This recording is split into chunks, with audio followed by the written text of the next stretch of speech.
Hi, welcome back. This week we are asked to discuss qualitative research and secondary data based on the Frontline Persuaders clip. Just to give a few notes on qualitative research, we see that qualitative research focuses on data that is not characterized by numerical values, which is something we see characterized through quantitative data.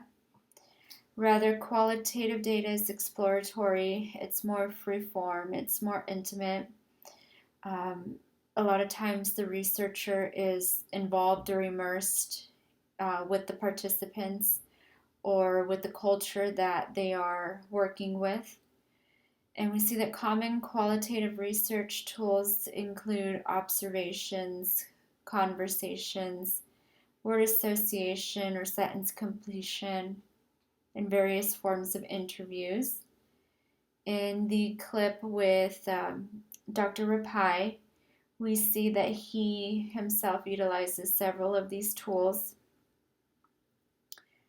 We see that he sets up a focus group in an effort to figure out what or how people relate to the term luxury.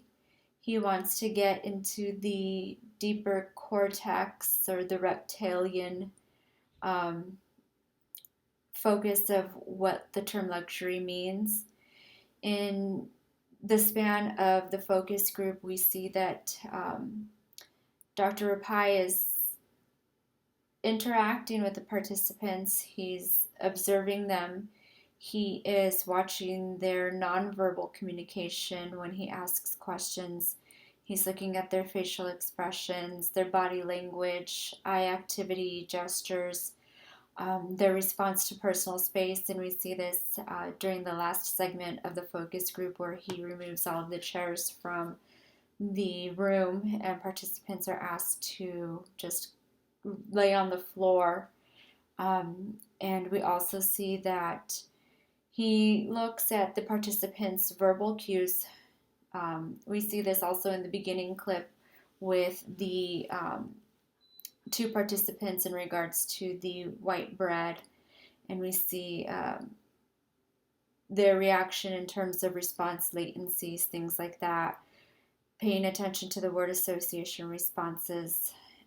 Together, this data information that Dr. Rapai collects from the focus group, in addition to secondary data that he probably has, which would be primary research collected by the companies themselves, would probably go hand in hand in an effort for Dr. Rapai to make the proper recommendations in regards to what consumers prefer to buy and what they associate with things like the words luxury.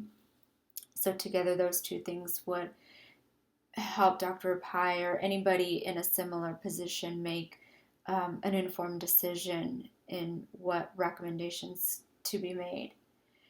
I look forward to reading everybody's responses and interacting with all of you guys. See you next week.